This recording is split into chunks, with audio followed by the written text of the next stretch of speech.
Big picture question for all of you. We can go around the horn on this one.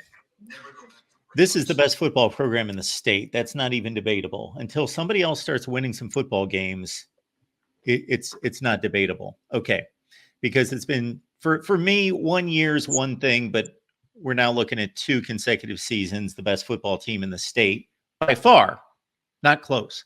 Okay, so it's the best program with the best coach, and got a situation where the recruiting rankings haven't necessarily reflected that. Now, I don't know, because of what Miami is and what Florida is as institutions with money and resources. And when I say money, I would have said money 10 years ago, but especially money today, up front, right over the table to these athletes, that any one of these schools can possibly pull away from the others in recruiting. There's just too much talent.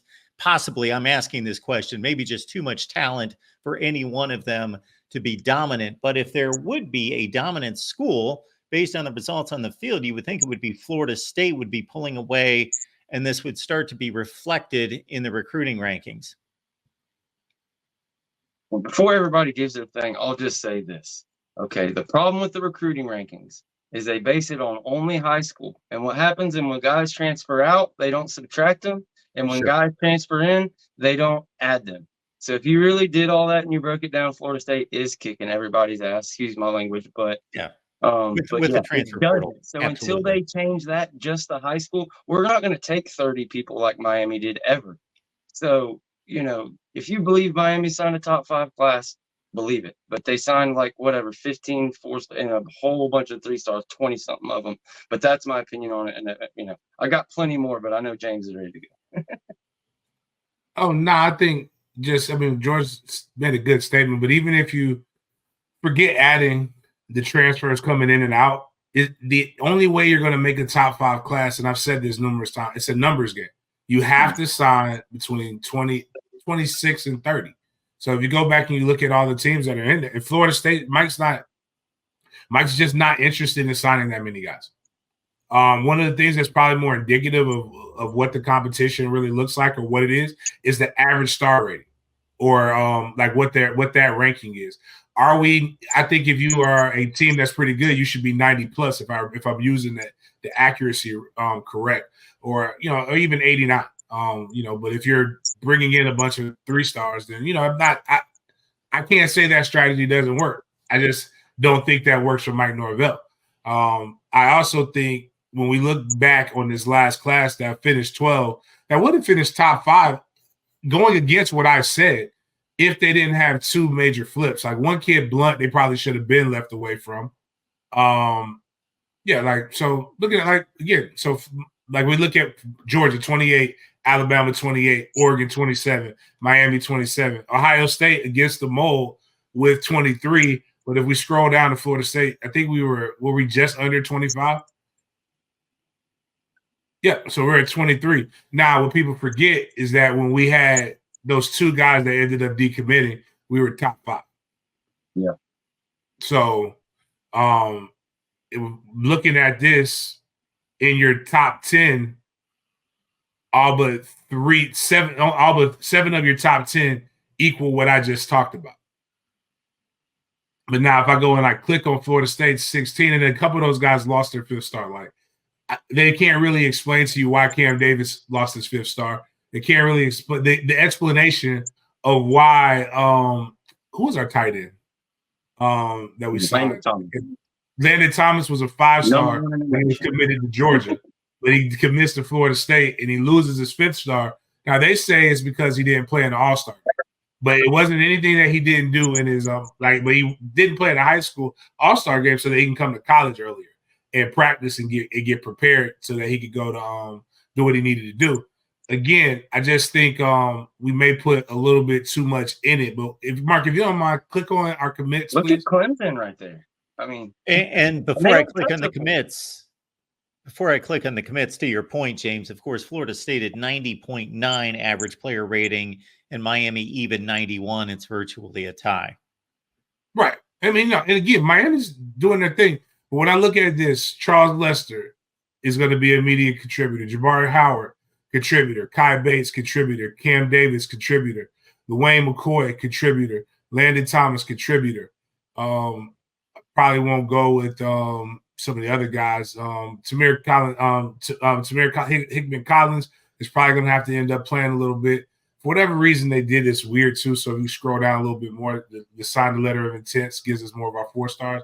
Mekhi Danzy is going to probably play. Elijah Moore is going to come in and play. Manassas is going to come in and be a contributor. I'm looking at the guys that we have that are going to come in and play. They're going to be able to provide you something. And then the guys that we did have 3 stars, you're able to get program guys that are going to be able to come in and build depth.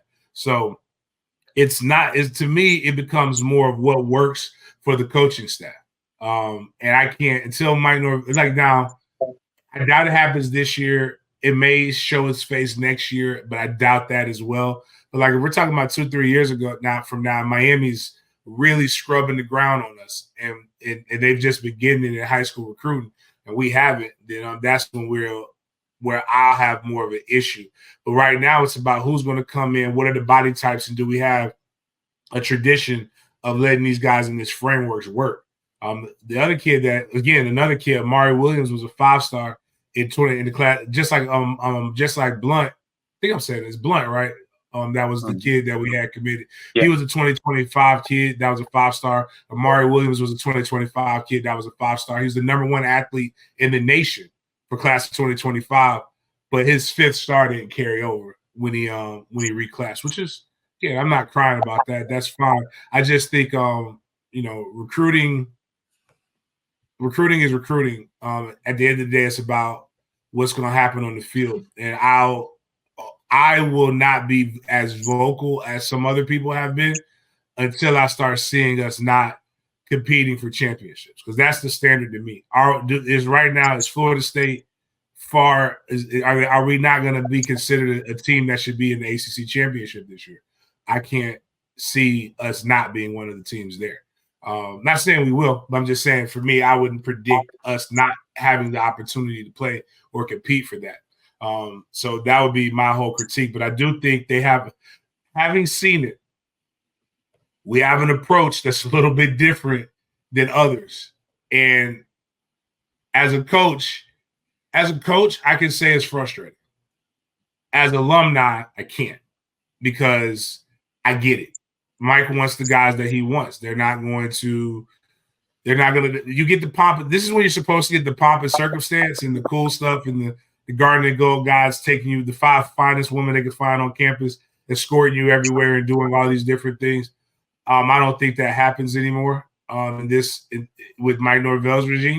I think it happens in some aspects, but not a lot. I think that's also why they've been highly successful in the transfer portal. Once you hit that transfer portal, you've already been through this on the high school side. So now you're looking for, how am I going to, like Chris said, how am I going to be utilized? How are you going to get me to the NFL? Like, how is this going to be? How am I going to win? And I think that's what they're preaching. And it's hard. I'll admit it's hard for a 17, 18-year-old to want to hear that part and not hear, oh, well, where do I get I'm not saying our kids do this, but I'm saying kids do this. Now, where are the $5 shots at? Where are the girls at? Like, that's some of what happens with official visits. The only thing that I'll say is I think that Coach Norvell is doing good enough recruiting in the high school rankings. If there was no transfer portal in the measure that we have right now, if it was what it used to be, then we would be extremely underachieving when it comes to recruiting. The issue is I'm looking at this is how college football is. Doesn't seem that it's going to change anytime soon. Seems like this is how it's going to keep happening. And the average success rate across the country in the transfer portal is about 41.8%. And that's when they bring in transfers to play.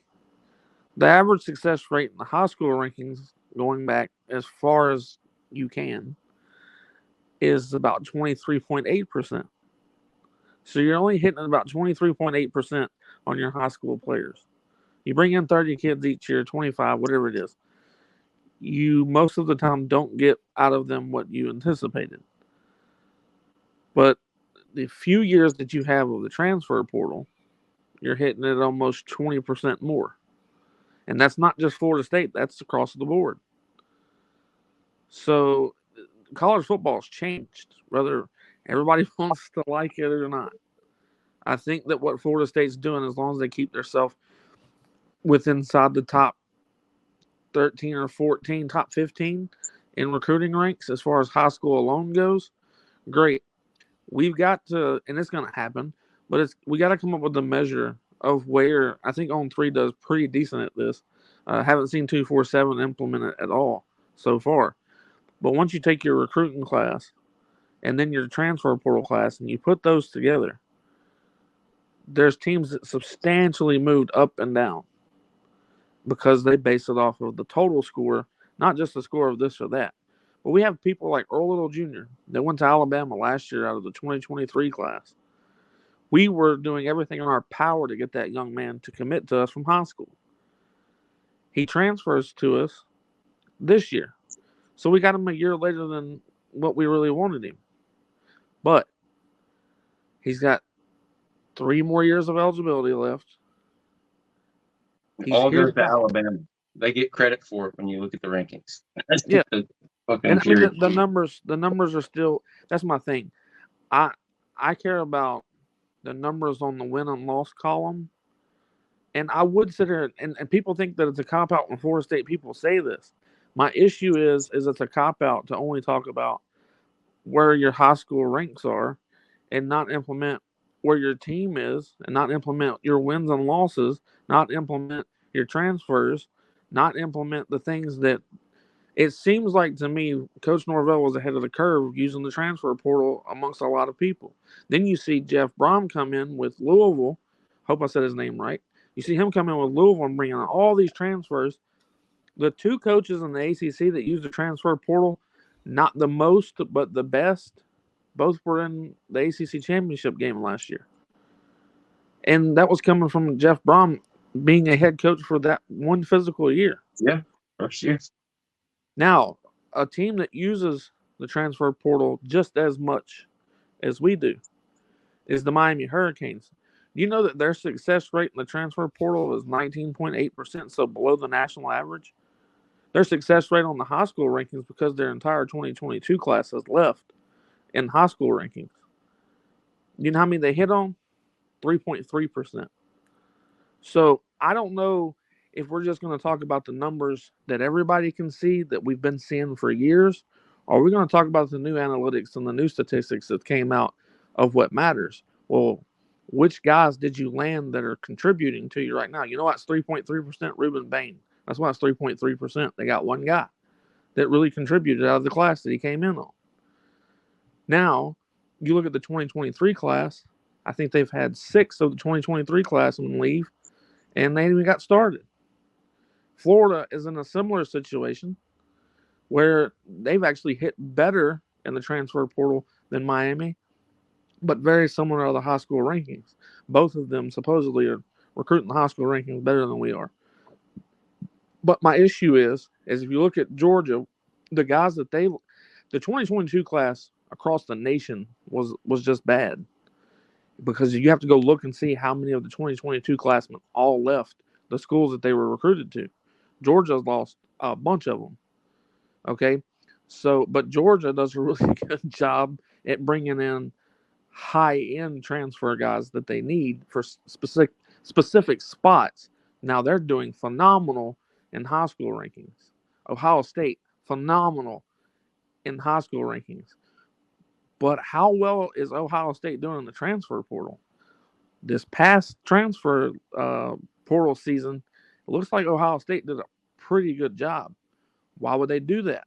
If they're doing so well in high school ranking, why would they bring in these transfer guys? Because they want to win this year. They don't want to wait 2 years down the road to win. They want to win now. So I think Mike was ahead of the curve. I think he started using the transfer portal at first to rebuild a team as quick as possible, build a roster as fast as possible, bring some veterans in with youth. But this year, you're going to see Mike Norvell and the staff use a lot of youth when it comes to the wide receiver room. But it's very talented, but it's unproven.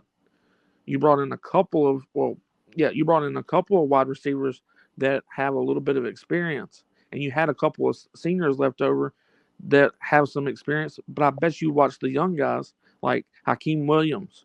I bet he plays as many, if not more, snaps than any other wide receiver on the field for Florida State, and he's going to be a redshirt freshman.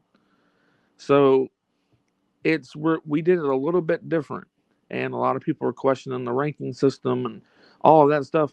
I don't really care if they ever do it correctly, and it stays a secret. Oh, how is Florida State winning all these games and they haven't got a top 5 class yet? How do they keep winning? How do they keep doing this?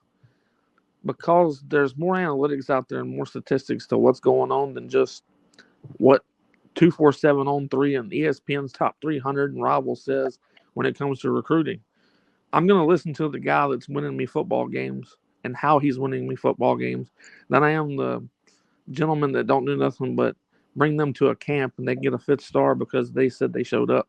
I don't know. Just rankings have always irritated me with high school rankings because we had Malik Henry at one point was one of the top quarterbacks in the country.